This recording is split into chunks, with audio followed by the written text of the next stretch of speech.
बच्चों,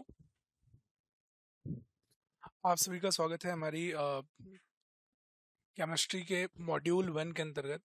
तो आज हम लोग जो है केमिस्ट्री का मॉड्यूल 1 स्टार्ट करने वाले हैं और मॉड्यूल 1 में हम लोग बेसिक केमिस्ट्री के बारे में पढ़ेंगे और बेसिक केमिस्ट्री के साथ साथ कुछ ऐसे टर्म्स जो आते हैं जो कि हमारे यहाँ हम लोगों ने बहुत बेसिक क्लासेस में पढ़े होते हैं, उनको हम लोग एक एक करके क्या करेंगे, एक तो उनके बारे में डिस्कशन करेंगे और उनको एक एक करके उनके नोट्स भी जो है बनाते जाएंगे। तो यहाँ पर स्लाइड्स में मैं आपको नोट्स जो है वो लिखाता जाऊंगा। तो आपका बस काम ये रहेगा कि आप अपने नोट्स को सही से कंप्लीट करते जाइएगा। जो जो टॉपिक्स हम पढ़ाते चलेंगे उनको थोड़ा ध्यान से जो है रिवाइज भी करते चलिएगा। जहाँ पर कोई चीज़ अगर अंडरस्टैंडिंग में नहीं आएगी तो उसको जो है पॉइंट आउट करिएगा, तो हम उसको और अच्छे से आपको एक्सप्लेन कर देंगे उस पॉइंट को। ठीक है, तो चलो, मॉड्यूल 1 जो हमारा है वो है atomic and molecular structure. Basic level पे जब हम लोग बात करते हैं कि आखिर हम लोग इस मॉड्यूल 1 में किस चीज को पढ़ने वाले हैं या बेसिक जो है क्या चीज जानने वाले हैं, तो जब भी हम लोग एटम के बारे में बात करते हैं ना, तो एटम के बारे में बात होती है तो एटम क्या है, सबसे स्मॉलेस्ट पार्टिकल है। इसको हम लोग डिवाइड नहीं कर सकते हैं, ये डिविजिबल नहीं होता है, ये ब्रेकेबल नहीं होता है, ये सबसे स्मॉलेस्ट यूनिट होती है किसी भी चीज की। ये तो कॉमन चीजें हम लोग को पता है, लेकिन इन सारी चीजों के बाद भी कुछ चीजें जो रह जाती हैं कि आखिर जो जिनकी हम बात कर रही है एटम, क्या एटम सबसे स्मॉलेस्ट पार्टिकल है? क्या एटम की जब भी हम लोग बात करते हैं तो एटम किसी पार्टिकुलर एलिमेंट के लिए बात कर ले, जैसे कि हाइड्रोजन का एटम है, सिल्वर का एटम है, गोल्ड का एटम है। अब बात होती है कि आखिर ये जो पार्टिकुलर एलिमेंट है उसकी प्रॉपर्टीज किस वजह से हैं, उसकी जो एक्चुअल जो उसका बिहेवियर है वो किस रीजन की वजह से आ रहा है। तो उसमें जैसे एक पार्टिकुलर एग्जांपल के थ्रू मैं स्टार्ट करता हूं अपनी टॉपिक। जैसे हम बात करते हैं जैसे हम बात करते हैं एग्जांपल लेके कि हमने बात की हमारे पास है क्लोरीन। तो जो क्लोरीन है वो किस तरह का एलिमेंट है, इसमें कितने नंबर ऑफ इलेक्ट्रॉन्स होते हैं, इसमें इलेक्ट्रॉन ये इलेक्ट्रॉन्स को एब्जॉर्ब करेगा, ये इलेक्ट्रॉन को एक्सेप्ट करना चाहेगा या फिर ये इलेक्ट्रॉन को डोनेट करना चाहेगा। ऐसे बहुत सारे कैरेक्टरिस्टिक्स होते हैं जिनके बारे में हम बहुत आसानी से बता नहीं पाते हैं या उनके बारे में हमको बहुत सारी जानकारी चाहिए होती है। तो उन सारी जानकारी को हम यहाँ पर अपने मॉड्यूल 1 के अंदर डिस्कस करेंगे। तो मॉड्यूल 1 में एक तो हमें एटम से जुड़ी हुई जो हमारे पुराने कॉन्सेप्ट्स हैं, जो हमारे ओल्ड कॉन्सेप्ट्स हैं, थोड़ा बहुत उनके बारे में जानकारी लेनी है। इसके बाद जो मॉडर्न कॉन्सेप्ट्स हैं, यानी कि एप्लीकेशन ऑफ एटॉमिक स्ट्रक्चर, उस पार्ट को पढ़ें जहां हमें अलग अलग कॉन्सेप्ट्स के बारे में बताया जाएगा और उनके एप्लीकेशन के बारे में बताया जाएगा। तो लगभग हर एक पॉइंट, इसमें जितने भी टॉपिक हम लोग पढ़ेंगे वो आप ये समझिएगा कि बहुत सारे टॉपिक्स हैं, बट उनसे रिलेटेड जो ऐसा बोल सकते हैं कि जो हमारा एटॉमिक और मॉलिक्यूलर स्ट्रक्चर है वो छोटे छोटे टॉपिक्स को एक तरह से एक जगह पर इकट्ठे करके हम लोग को इस मॉड्यूल 1 के अंदर दिया गया। तो आओ पहला टॉपिक स्टार्ट कर देते हैं, देखते हैं क्या है ये पहला टॉपिक। तो हमारा पहला टॉपिक जो बिलोंग करता है वो किसको बिलोंग करता है? क्लासिकल मैकेनिक्स से बिलोंग करता है। किससे बिलोंग करता है? क्लासिकल मैकेनिक्स से। ठीक है, अब जब क्लासिकल मैकेनिक्स की बात हुई तो सबसे पहले तो आता है आखिर ये सब है क्या, कौन सी चीज के बारे में आप बताने वाले हो और क्या ये हमारे टॉपिक में है ना। तो जब भी आप अपना सिलेबस ओपन करोगे तो सिलेबस ओपन करते ही आपका जो पहला टॉपिक है ये यही आ जाएगा कि न्यूटोनियन जो मैकेनिक्स के कॉन्सेप्ट थे या मैक्सवेल के जो कॉन्सेप्ट थे वो किस तरह से उनमें फेल्योर आ गया था, या किस तरह से कौन कौन सी ऐसी चीजें थी जब वो बता रहे थे तो अपने जो बेसिक मॉडल्स थे उनमें क्या बता रहे थे, पहले तो हमको ये जानना होगा, और कौन कौन सी चीजें हम लोग को वो बता नहीं पाए थे। ठीक है, तो पहले टॉपिक में सबसे पहले क्लासिकल मैकेनिक्स के बारे में जान जाते हैं कि क्या है क्लासिकल मैकेनिक्स। तो introduction to Newtonian mechanics, classical mechanics deals with the motion of physical bodies at the macroscopic level. Galileo and sir Isaac Newton laid this foundation in the 17th century। फिर से एक बार, जैसे कोई body है अब उस body के movement, जब वो बॉडी मूव कर रही, यहां से आप पढ़िएगा, deals with the motion of physical bodies at the macroscopic level. दो लेवल होते हैं, एक माइक्रोस्कोपिक लेवल और दूसरा मैक्रोस्कोपिक लेवल। तो जब भी किसी बॉडी के ऑब्जेक्ट में बहुत छोटा कोई मोशन होगा, हल्का फुल्का मोशन होगा, उसके ऑब्जर्वेशन को हम बहुत इजीली मूव नहीं कर सकते, इजीली वॉच नहीं कर सकते, ऑब्जर्व नहीं कर सकते, तो माइक्रोस्कोपिक मूवमेंट होगी। लेकिन जब किसी पार्टिकल में एक मैक्रोस्कोपिक अच्छा खासा मूवमेंट होगा, तो उस अच्छे खासे मूवमेंट को ऑब्जर्व करने के लिए जो मेन कॉन्सेप्ट थे या जो मेन एजम्पशंस थे, वो 17th सेंचुरी में ही किसके द्वारा बताए जा चुके थे। एक तो सर गैलीलियो गैली का नाम आपने सुना होगा, और दूसरा सर आइजक न्यूटन। यानी कि ये दोनों लोग मिलके क्लासिकल मैकेनिक्स से जुड़े हुए पॉइंट्स के बारे में हम लोग को समझा रहे थे। ठीक है, तो अब दो नाम तो आ गए। तो अब न्यूटन का जो नाम आया है, यानी कि हमको ये जानना है कि न्यूटन ने कौन सी चीज बताई हमको, किसके बारे में। फिर से वही, कोई भी ऑब्जेक्ट, कोई फिजिकल बॉडी है, उसमें कितना बड़ा चेंज हो रहा है, थोड़ा विजिबल चेंज जो हो रहा है, उसको कैसे न्यूटन ऑब्जर्व करते हैं, उसके बारे में कुछ थोड़ी थ्योरी पढ़ते हैं और फिर उसके बाद इसको एक करके समझते जाते हैं, है ना। तो it is ground on the use of Newton's 3 laws of motion. ये सारी चीजें जो हैं, इसको हम लोग को अगर समझना है, तो ये सारी चीजें जो भी होंगी, जब हम न्यूटन मैकेनिक्स की बात करेंगे, तो इसमें जिस ऑब्जेक्ट की भी बात करेंगे या जिस ऑब्जेक्ट के मूवमेंट के बारे में बात करेंगे, उस ऑब्जेक्ट की सबसे पहली चीज क्या फॉलो हो रही होगी, वो न्यूटन के जो 3 लॉज दिए गए हैं उसको फॉलो करता हो। क्यों, कौन कौन से लॉज दिए गए हैं उसके बारे में, कोई भी चीज अगर रुकी हुई है तो रुकी रहेगी, अगर मोशन में है तो मोशन में रहेगी, है ना। जब कोई ऑब्जेक्ट पे हम लोग फोर्स लगाएंगे तभी वो मूव करेगा, अगर रेस्ट में है, अगर मूव करना है तो हमें कुछ फोर्स उस पर अप्लाई करना पड़ेगा। अगर हम लोग कहीं पर एक्शन करते हैं तो उसका अपोजिट रिएक्शन मिलेगा। तो पढ़ा है हम लोगों ने। तो न्यूटन के 3 लॉज ऑफ मोशन को फॉलो करेगा, पढ़ते हैं। It explains that space time and mass are absolute, which means that the distance between two objects and the distance between two objects and the time passes between two events does not depend on the environment where the object is in। कहने का मतलब है कि जब कोई object move करेगा, जब कोई ऑब्जेक्ट मूव करेगा एक जगह से दूसरी जगह, एक जगह से दूसरी जगह जब कोई ऑब्जेक्ट मूव करेगा, अब मान लो हमको स्पीड पता है कि इतनी स्पीड से मूव कर रहा है, तो कौन सी जगह पर मूव कर रहा है ये बहुत ज्यादा डिपेंड नहीं करेगा। वहां के आसपास का एनवायरनमेंट कैसा, गर्म एनवायरनमेंट है, ठंडा एनवायरनमेंट है, पहाड़ी इलाका है, या इस तरह की कोई भी चीजें वहां पर बहुत ज्यादा डिपेंड नहीं करेंगी। वो टाइम के साथ साथ जो डिस्टेंस ऑब्जेक्ट की होगी उस पर पूरी तरह से देखेंगे क्या कि that the distance between two object, उनके बीच कितनी दूरी है उसको, और क्या टाइम लग रहा है, इस पर वो इवेंट जो है वो डिपेंड नहीं करेगा। दूसरा, according to Newton second law, Newton के दूसरे लॉ के मुताबिक objects in the environment moves in a straight line, hence the change of the location from one environment to another environment must register straight line to other straight. मतलब कह रहे हैं कि जो मूवमेंट होगा किसी पार्टिकल का वो स्ट्रेट लाइन में ही होगा।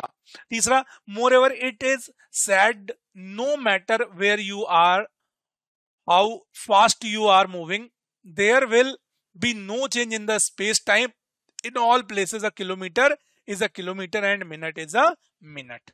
बोलो ये बात समझ में आ रही, मिनट इज अ मिनट।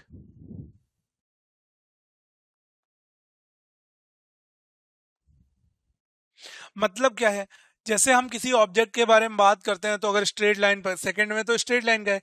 अब जैसे कह रहे हैं कि कोई ऑब्जेक्ट चल रहा है, तो जैसे यहां पर हम किलोमीटर में किसी चीज को ऑब्जर्व करें, डिस्टेंस को किलोमीटर में ऑब्जर्व करें, तो ऐसा नहीं हो कि हम कहीं और किसी दूसरे प्लेनेट पे चले गए या किसी दूसरे एनवायरनमेंट में जाते हैं तो किलोमीटर को हम लोग, ऐसा तो नहीं होता है गाड़ी की स्पीड हम लोग सेंटीमीटर पर आवर में कैलकुलेट करते हैं, वो तो हम किलोमीटर पर आवर में ही कैलकुलेट करेंगे ना।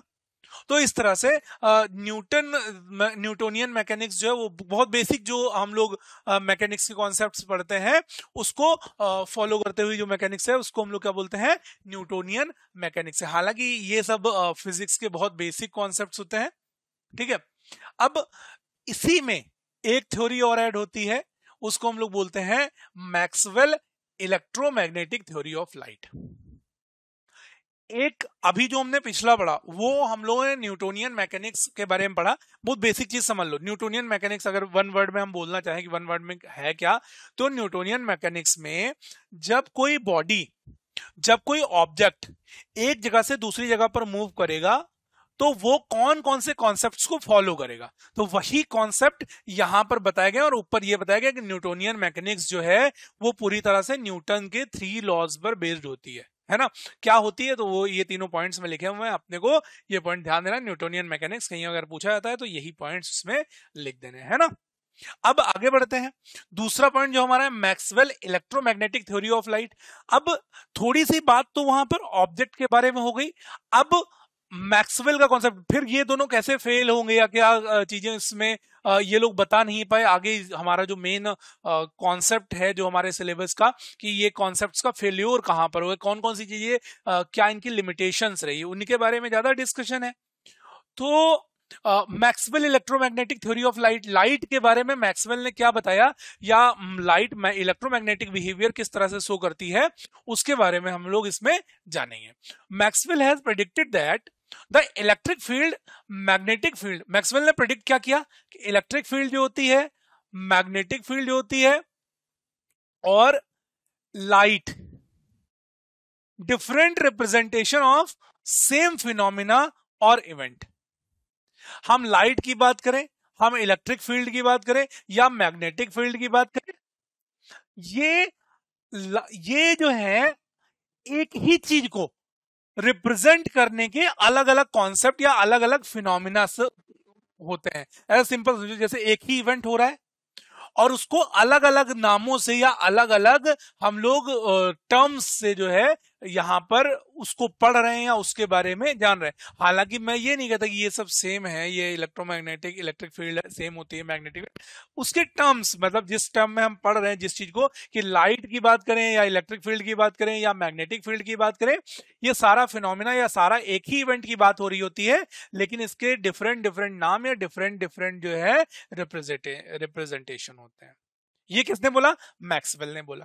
इसके बाद ही predicted that visible lights are electromagnetic waves that move in a manner like ripple in water when a stone is dropped. क्या बोला, उन्होंने प्रेडिक्ट किया कि जो विजिबल लाइट, जो दिखाई देने वाली लाइट होती है, वो इलेक्ट्रोमैग्नेटिक वेव्स होती है। और कैसी इलेक्ट्रोमैग्नेटिक वेव होती है, जैसे हम लोग तालाब में पत्थर फेंकते हैं ना, तो जब पत्थर तालाब में गिरता है तो बहुत देर तक उसमें वेव्स चलती रहती है ना, वेव्स अपने को मूव होती हुई दिखाई देती हैं। तो इन्होंने कहा कि जो हमारी लाइट वेव्स होती हैं वो भी इसी तरह की कुछ वेव्स होती हैं।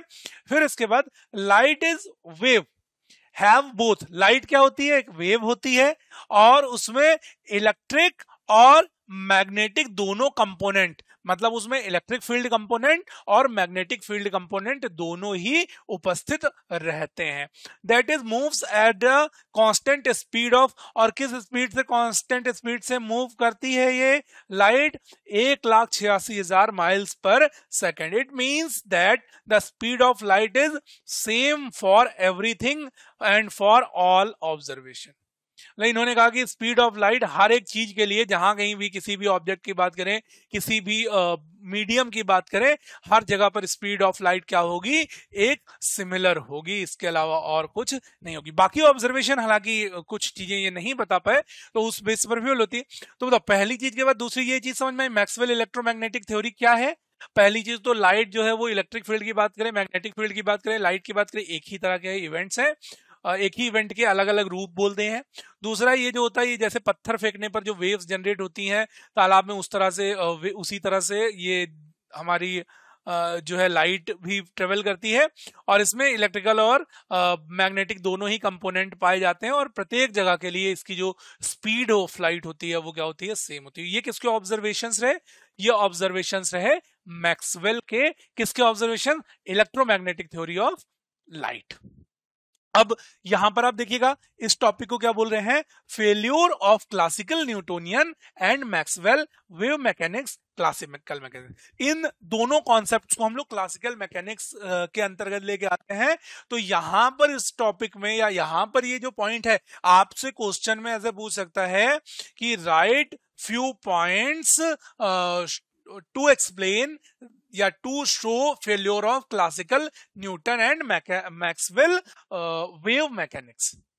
कि कैसे जो आप लाइट के कॉन्सेप्ट्स को मैक्सवेल ने बताया और न्यूटोनियन मैकेनिक्स के थ्रू आप एक्सप्लेन करना चाहते हो ऑब्जेक्ट्स के मोशन के बारे में, वो फेल कैसे हो गया। तो इसके बारे में कुछ पॉइंट्स आप यहाँ पर देख पा रहे होगे। पहला पॉइंट है इट क्या चीज नहीं बता पाए, मतलब कुछ चीजें तो उन्होंने अपने आप से बता दी, लेकिन जो मेन चीजें थी कौन कौन सी चीज बताने में फेल हो गए। तो पहला आप देख रहे होंगे point, it fail to explain those particle which are not observable. पहली चीज तो ये लोग ये नहीं बता पाए कि जो पार्टिकल ऑब्जर्वेबल नहीं है, जिनको हम लोग अलग अलग नहीं कर सकते हैं, जो पार्टिकल ऑब्जर्वेबल नहीं है, जो अलग अलग नहीं किए जा सकते एक दूसरे से, उनकी न्यूटोनियन मैकेनिक्स के बारे में भी जानकारी नहीं मिल पाई और ना ही मैक्सवेल ने उसके बारे में कुछ जानकारी दे पाई। मतलब चलो एक चीज के बारे में बता दिया, लेकिन ऐसे बहुत सारे हमारे पास बहुत सारे पार्टिकल्स होंगे जो एक साथ मतलब दोनों सेम नहीं है, अलग अलग है, तो उनके बारे में एक ही जगह पर रखे हुए हैं, तो उनके बारे में अलग अलग सैंपल या अलग अलग जो एक्सप्लेनेशन होना चाहिए उसको कौन नहीं कर पाए, ये लोग अपने कॉन्सेप्ट में इसको एक्सप्लेन नहीं कर पाए। दूसरा, ये लोग स्टेबिलिटी ऑफ एटम को एक्सप्लेन नहीं कर पाए थे। एटम किस तरह से एटम स्टेबल क्यों हो जाता है, या एटम की स्टेबिलिटी के लिए कौन कौन से कारण उत्तरदायी होते हैं, इसको कौन नहीं एक्सप्लेन कर पाया, इसको भी क्लासिकल मैकेनिक्स के द्वारा एक्सप्लेन नहीं किया जा सका। तीसरा, it could not explain photo electric effect and Compton effect. Photo electric effect हम लोग पढ़ते हैं ना, कि जैसे हम लोग सोलर पैनल की बात करते हैं, तो सोलर पैनल में सोलर लाइट जो है एक पैनल पर आके पड़ती है और पैनल पर पड़ने के दौरान उससे कनेक्टेड जो बैटरी होती है वो चार्ज हो जाती है। कैसे चार्ज हो जाती है, उसमें भी मूवमेंट ऑफ चार्ज पार्टिकल हो रहा है ना, पार्टिकल का मूवमेंट हो रहा है, लेकिन उसके बारे में भी किस तरह की मैकेनिज्म उसमें होती है उसको भी एक्सप्लेन कौन नहीं कर पाया, क्लासिकल मैकेनिक्स नहीं एक्सप्लेन कर पाई। फिर अच्छा, दूसरी बात ये होती है, सर ये चीज आप जो बोल रहे हो कि ये लोग फेल हो गए तो कैसे एक्सप्लेन हो गया ये सब। तो बाद में क्लासिकल मैकेनिक्स की जगह पे क्वांटम मैकेनिक्स जब आई, ध्यान देना,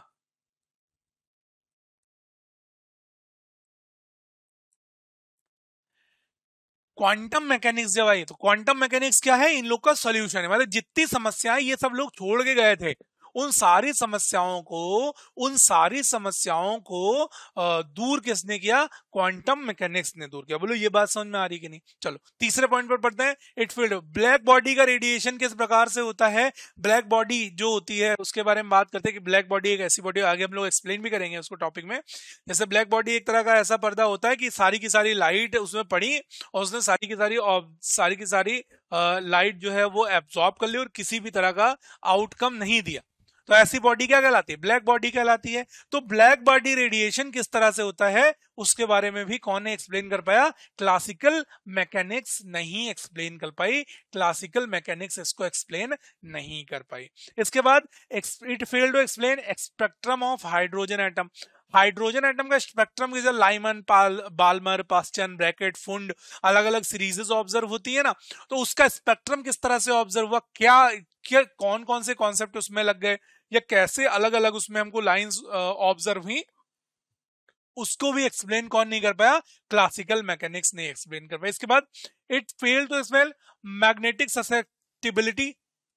मैग्नेटिक ससेप्टिबिलिटी को भी एक्सप्लेन कौन नहीं कर पाया, ये क्लासिकल मैकेनिक्स। कोई भी ऑब्जेक्ट जो है वो पैरामैग्नेटिक होगा कि डायामैग्नेटिक होगा, उसके बारे में भी बहुत अच्छे से एक्सप्लेन कौन नहीं कर पाया, क्लासिकल मैकेनिक्स नहीं कर पाई। अगला, it failed to explain alpha particle emission from nucleus. Nucleus जो होता है उसमें से अल्फा, जैसे हम लोग रदरफोर्ड मॉडल पढ़ेंगे या फिर हम लोग कैथोड रे की बात करेंगे, discovery of proton, neutron, electrons में, तो कैसे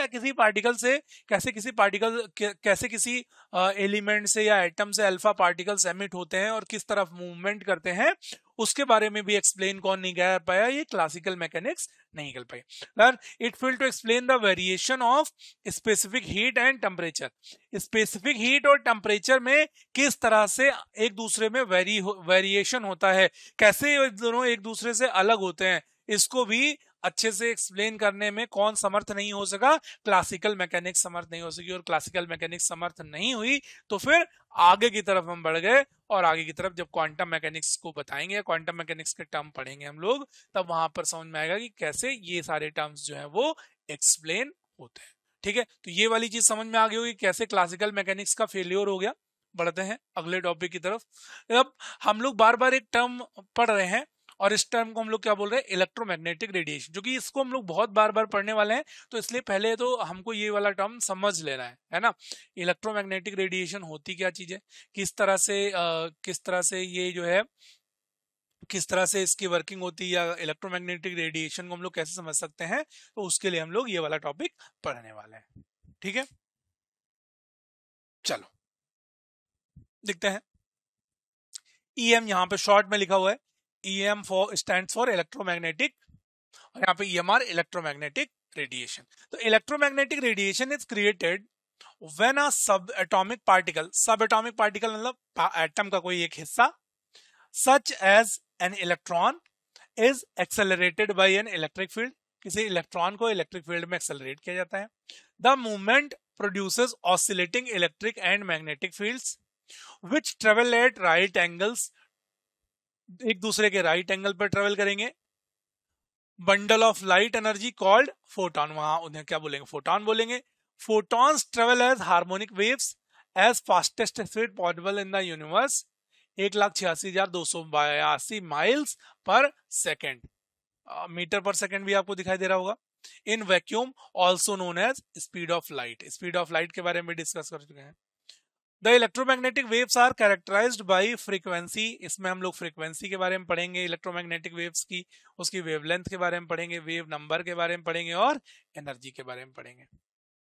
electromagnetic radiation is a form of energy, electromagnetic radiation क्या होती है, एक तरह की एनर्जी होती है, that is all around us and take many forms, उसके अलग अलग फॉर्म्स हो सकते हैं, जैसे रेडियो, हम लोग रेडियो सुनते हैं ना, रेडियो वेव्स की फॉर्म में, माइक्रोवेव्स की फॉर्म में, एक्स रेज की फॉर्म में, गामा रेज की फॉर्म में इलेक्ट्रोमैग्नेटिक रेडिएशन हमारे आसपास हो सकते हैं। Visible light is only a small portion of electromagnetic spectrum, visible जो लाइट होती है वहां पर सिर्फ इलेक्ट्रोमैग्नेटिक स्पेक्ट्रम का छोटा सा पार्ट होता है, which contains a broad range of electromagnetic wavelength, एक इलेक्ट्रोमैग्नेटिक वेवलेंथ का एक बड़ा जो होता है, काफी बड़ा रेंज होता है। चलो सिंपल वर्ड में समझते हैं, जैसे इलेक्ट्रोमैग्नेटिक रेडिएशन होती क्या चीज है, सबसे पहले इसके बारे में बात करते हैं। ठीक है, तो जब भी हम लोग इसके बारे में बात कर रहे होते हैं तो बहुत सारी हार्मोनिक ऑसिलेशंस की बात करेंगे, बहुत सारी हार्मोनिक ऑसिलेशंस का एक बंडल टाइप का, बहुत सारी हार्मोनिक ऑसिलेशन के फॉर्म में एक बंडल। ये वाली लाइन थोड़ा ध्यान से पढ़ना, electromagnetic radiation is created when सब atomic particle such as electron is accelerated by, जैसे किसी पार्टिकल को हम इलेक्ट्रिक फील्ड में लेके चले गए, और जब इलेक्ट्रिक फील्ड में लेके चले गए तो उसका जो इलेक्ट्रॉन था वो एनर्जी, वो एक्सेलरेट हो गया और मूव करने लगा। अब जब इलेक्ट्रॉन मूव किया, उसकी ऑसिलेशन से इलेक्ट्रिक और मैग्नेटिक फील्ड जो है जनरेट हुई, और जो ये इलेक्ट्रिक और मैग्नेटिक फील्ड जनरेट हुई वो एक दूसरे से बंडल, मतलब बहुत सारे लाइट एनर्जी के फॉर्म में, बंडल के फॉर्म में, मतलब बहुत सारे लाइट एनर्जी रही, और उससे हम लोग क्या बोलते हैं, फोटॉन कहते हैं। और फोटॉन किस तरह से मूव करते हैं, हार्मोनिक वेव्स की फॉर्म में फॉर्म करते हैं। इसके बाद हमने बोला कि इसकी स्पीड कितनी होती है, और कौन कौन सी फॉर्म में ये अलग अलग तरह की जो रेज होती हैं वो भी इलेक्ट्रोमैग्नेटिक रेडिएशंस होती हैं, और इसमें कौन कौन से टर्म्स पढ़ने हैं, हमने इसके बारे में बात की। एक आप इसको देख पा रहे होंगे, ये हमने एक डायग्राम आपके लिए इसमें रोक रखा है, आप देख रहे होंगे, जैसे यहाँ पे आपको ग्रीन वाला पोर्शन जो दिख रहा होगा, इसको हमने क्या बोल दिया है, इलेक्ट्रिक फील्ड बोल दिया है ना। और ये जो आपको ये जो पर्पल कलर दिख रहा होगा, इसको हमने मैग्नेटिक फील्ड बोल दिया है। अच्छा, ये दोनों आप देख पा रहे होगे, ये इनके और इनके बीच में एंगल कितना है, 90 डिग्री। ठीक, अच्छा, यहां से कोई सोर्स गया जिसमें से इलेक्ट्रॉन निकल रहे हैं। अब जैसे ही इलेक्ट्रिक या मैग्नेटिक फील्ड में आया तो इलेक्ट्रॉन क्या होगा, ऑसिलेट करेगा, मूव करेगा, एक्सेलरेट करेगा। तो अगर वो across the magnetic field move करता है तो उसका मूवमेंट ये ऊपर नीचे आप देख पा रहे हो, और अक्रॉस इलेक्ट्रिक फील्ड उसका मूवमेंट आप ये ग्रीन पोर्शन में देख पा रहे हो, कुछ कुछ पोर्शन दिखाई दे रहा होगा। और किस तरफ ये डायरेक्शन है, आगे की तरफ डायरेक्शन में मूव हो रहा है। तो यहां पर जो वेव्स जनरेट हो रहे हैं, आपको ये वेव वाला पोर्शन दिखाई दे रहा होगा ना, एक दूसरे के परपेंडिकुलर। तो ये जो वेव वाला पोर्शन है, इन्हें हम लोग क्या बोलते हैं, इलेक्ट्रोमैग्नेटिक वेव्स बोलते हैं। इलेक्ट्रिक और मैग्नेटिक फील्ड दोनों ही इनके निर्माण के लिए जो है वो रिस्पॉन्सिबल होती हैं। ये आपको समझ में आ पा रही होगी बात। Electromagnetic waves are formed when an electric field, green में दिखाया हुआ है, कपल्स विद। जब इलेक्ट्रोमैग्नेटिक वेव पहले तो कैसे बनी, जब कोई वेव, जैसे कोई इलेक्ट्रिक फील्ड में इलेक्ट्रोमैग्नेटिक वेव कैसे फॉर्म हुई, मैग्नेटिक फील्ड और इलेक्ट्रिक फील्ड के कपल से, मैग्नेटिक फील्ड और इलेक्ट्रिक फील्ड के कपल से जो वेव फॉर्म हुई उसे हम लोग क्या बोलते हैं, इलेक्ट्रोमैग्नेटिक वेव बोलते हैं। ठीक है, वॉयलेट रीजन में आपको दिखाई दे रहा होगा। तो एक देखो, एक आपको देखो पहले समझ लो, एक उधर में, एक वॉयलेट में है और एक इसमें आपको दिखाई दे रहा है। Magnetic and electric fields of an electromagnetic wave are वो आपको बता दिया कि कैसे होते हैं, परपेंडिकुलर होते हैं, 90 डिग्री पर होते हैं। तो ये चीज आपको समझ में आ गई होगी। अब इलेक्ट्रोमैग्नेटिक इंटरेक्शन किस तरह के होते हैं, जैसे हमने बोला कि इलेक्ट्रिक फील्ड और मैग्नेटिक फील्ड के कपल्स से इलेक्ट्रोमैग्नेटिक वेव जनरेट होती है। तो ये कैसे इंटरेक्शंस होते हैं, the force of attraction of repulsion between electric charges is inversely proportional to the square of the distance between them. उनके बीच जो फोर्स ऑफ अट्रैक्शन होता है या फिर फोर्स ऑफ रिपल्शन होता है, किसके बीच में, इलेक्ट्रिक चार्जेस के बीच में, वो इनवर्सली प्रोपोर्शनल होता है स्क्वायर ऑफ द डिस्टेंस। मतलब जो भी उनके बीच की डिस्टेंस होगी उसके स्क्वायर रूट के इनवर्सली प्रोपोर्शनल होगा, वो 1 में रहेगा, किससे, उनके बीच के जो अट्रैक्शन फोर्स हो या फिर रिपल्सिव फोर्स उनके बीच में हो उसके।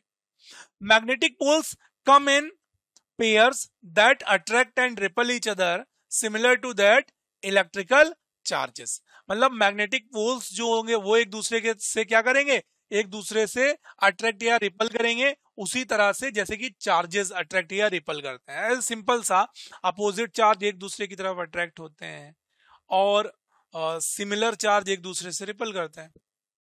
An electric current in a wire produces a magnetic field. Electric current अगर किसी वायर में है तो उससे क्या होगा, प्रोड्यूस होगी मैग्नेटिक फील्ड प्रोड्यूस होगी।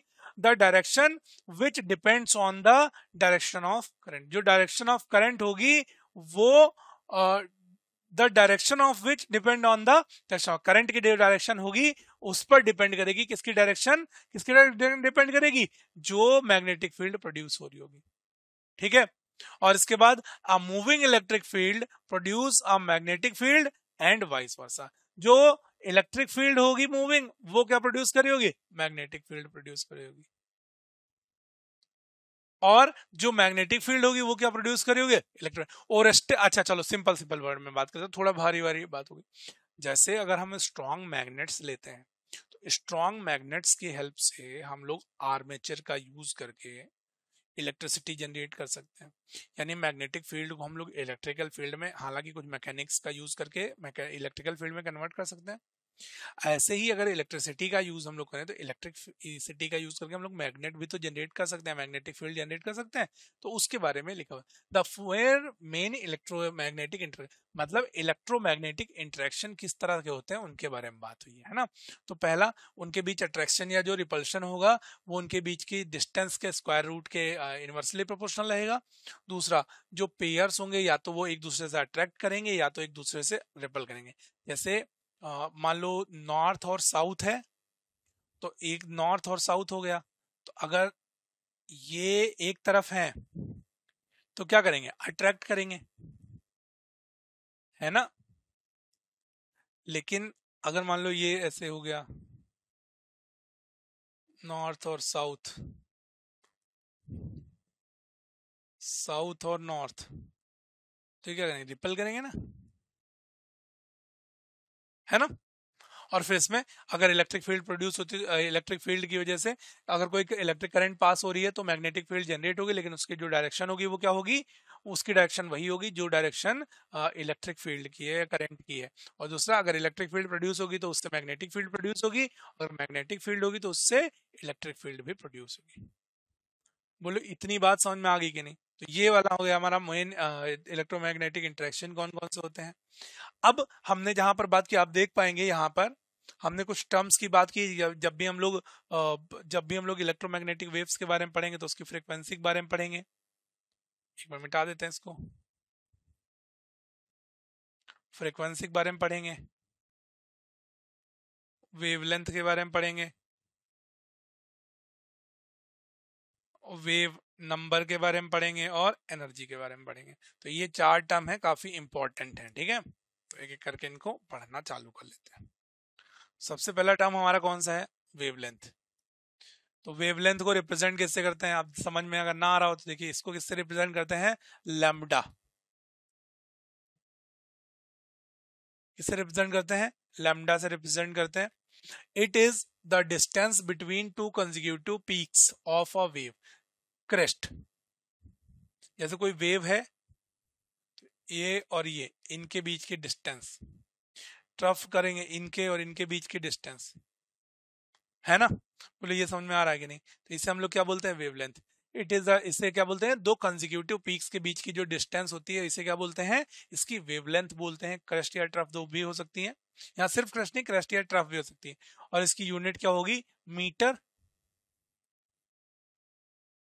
और एंगस्ट्रॉन, है ना। इसके बाद फ्रीक्वेंसी क्या चीज होती है, तो फ्रीक्वेंसी को पहले तो हम इसको रिप्रेजेंट कैसे करते हैं, न्यू से रिप्रेजेंट करते हैं। It is the number of waves that are formed in a given length of time. Number of given time में नंबर ऑफ वेव्स जो होती है उन्हें क्या बोलेंगे, फ्रीक्वेंसी। और इसकी यूनिट क्या होगी, साइकिल पर second, number of wave cycle पर सेकेंड, और हर्ट्ज इसकी यूनिट होगी, ठीक है। फ्रीक्वेंसी क्या होगी, फ्रीक्वेंसी है तो जितने दिए हुए टाइम में कितने वेव नंबर्स प्रोड्यूस होंगे, या नंबर ऑफ वेव्स कितनी बार प्रोड्यूस होगी, उसके उसे हम लोग क्या बोलते हैं, उसकी फ्रीक्वेंसी बोलते हैं। इसमें नीचे a short wavelength means that the frequency will be high. अगर वेवलेंथ क्या है, कम है, तो इसका मतलब फ्रीक्वेंसी क्या होगी, हाई होगी। और अगर वेवलेंथ ज्यादा है तो इसका मतलब फ्रीक्वेंसी कैसी होगी, लो होगी, है ना। फ्रीक्वेंसी कैसी होगी, लो होगी, ठीक है। इसके बाद वेव नंबर की बात करते हैं। वेव नंबर हम लोग इसको न्यू बार से रिप्रेजेंट करते हैं, न्यू बार से रिप्रेजेंट करते हैं। It is the number of waves per unit distance. इसका वेव नंबर क्या होता है, number of waves per unit difference, per unit distance. या फिर इसको आप सीधे सीधे कहते हो 1 अपॉन लैम्डा भी कह सकते हो इसको, है ना, ए रेसिप्रोकल ऑफ वेवलेंथ। तो यहाँ पे आप देख पा रहे होगे, nu bar is equal to 1 upon lambda. इसमें कोई समझने में दिक्कत नहीं होगी। Nu bar is equal to क्या होता है, 1 अपॉन लैम्डा होता है ना। बोलो इतनी बात समझ में आ रही है कि नहीं। ये सारी इसकी यूनिट क्या होती है, इसकी यूनिट होती है सेंटीमीटर इनवर्स, ठीक है। आगे बढ़े आते हैं। इसमें जो टॉपिक आखिरी बचा वो क्या है, एनर्जी ऑफ इलेक्ट्रोमैग्नेटिक रेडिएशन। तो electromagnetic radiation consist of particles having small packets. Electromagnetic radiation क्या होता है, उसमें छोटे छोटे छोटे छोटे जो एनर्जी के पैकेट्स होते हैं, छोटे छोटे पार्टिकल्स होंगे, small packets of energy called quanta. उन्हें क्या बोलते हैं, क्वांटा बोलते हैं, या फिर उन्हें क्या बोलते हैं, फोटॉन्स बोलते हैं। Photons possess the characteristic of wave. Photon के अंदर जो कैरेक्टरिस्टिक क्या होता है, वेव का कैरेक्टरिस्टिक होता है, and travel with the speed of light. और वो स्पीड ऑफ लाइट से क्या करते हैं, ट्रेवल करते हैं। The amount of energy corresponding, उनमें एनर्जी जो होती है कितनी होती है, एक फोटोन की, उसको हम लोग प्लांक्स इक्वेशन से रिप्रेजेंट करते हैं। और प्लांक्स की इक्वेशन क्या होती है, E is equal to H nu, और E is equal to H C upon lambda, ठीक है। E is equal to H nu हो सकता है, और या फिर E is equal to H nu अगर नहीं हुआ तो क्या होगा, E is equal to H C upon lambda. एक मिनट,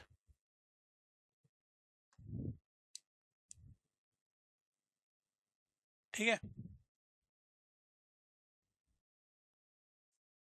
जहां पर कुछ टर्म्स के बारे में बात कर लेते हैं। यहाँ पर h क्या होता है, प्लांक्स कांस्टेंट होता है और इसकी वैल्यू कितनी होती है, इसकी वैल्यू 6.62 इंटू 10⁻⁻34 जूल सेकेंड होती है। इसके बाद न्यू जो होता है इसे हम लोग फ्रीक्वेंसी बोलते हैं हर्ट्ज में, और लैम्डा जो होता है उसे वेवलेंथ बोलते हैं, इसे सेंटीमीटर या मीटर में हम लोग कैलकुलेट कर सकते हैं। बोलो ये चीज इतनी समझ में आ गई। तो हमने ये चारों टर्म पढ़ लिए, इलेक्ट्रोमैग्नेटिक रेडिएशन की वेवलेंथ क्या होती है, फ्रीक्वेंसी क्या होती है, वेव नंबर क्या होता है ना, वेव नंबर क्या होता है, और एनर्जी क्या होती है।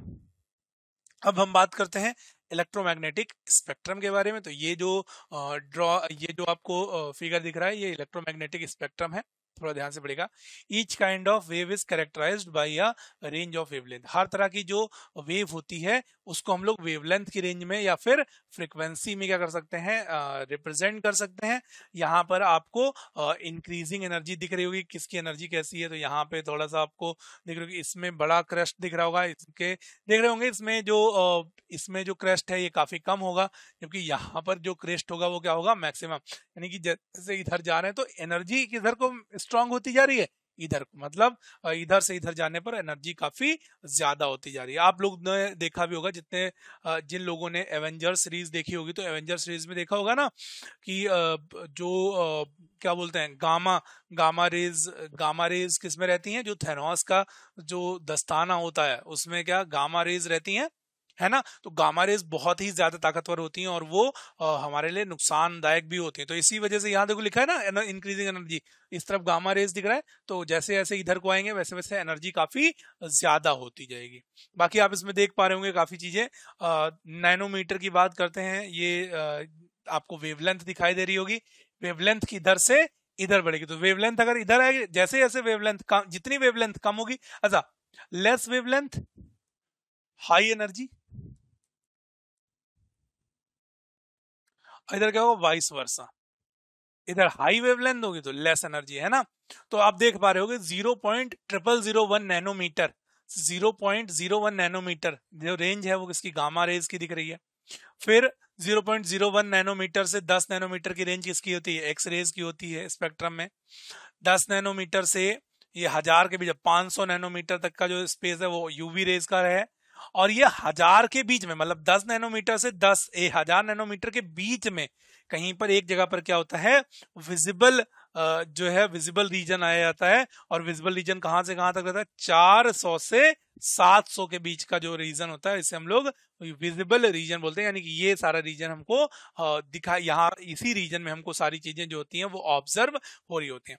इसके बाद ये आप देख पा रहे होंगे 700 से लगभग यहाँ लगभग 1 सेंटीमीटर से थोड़ा कम जो होता है ये रीजन होता है IR का। और फिर यहां से पूरा का पूरा रीजन जिसमें हमें अलग अलग radio waves, radar, TV, FM, AM ये सारी चीजें दिखाई देती हैं। जैसे रेडियो पे, जैसे आप ऐसे समझो जैसे रेडियो वेव्स हैं, तो रेडियो वेव्स के द्वारा किसी की हत्या की जा सकती है, नहीं की जा सकती है, क्योंकि इनकी एनर्जी बहुत कम होती है। रडार हो गया, टीवी हो गया, FM, हालांकि जब इनके बारे में बात करें इनकी वेवलेंथ बहुत ज्यादा होती है। यानी कि हम इनका यूज करके हम लोग इनका ये जो हमको वेव्स दिखाई दे रही हैं इनका यूज हम लोग कहाँ करते हैं, कम्युनिकेशन के लिए करते हैं। कहाँ करते हैं, कम्युनिकेशन के लिए करते हैं। और कम्युनिकेशन के लिए सबसे बेटर ये होती है। इनका यूज हम लोग कम्युनिकेशन के लिए नहीं कर सकते, इनका यूज हम लोग डिस्ट्रक्शन के लिए कर सकते हैं। जबकि ये जो इधर आपको स्पेक्ट्रम दिखाई दे रहा है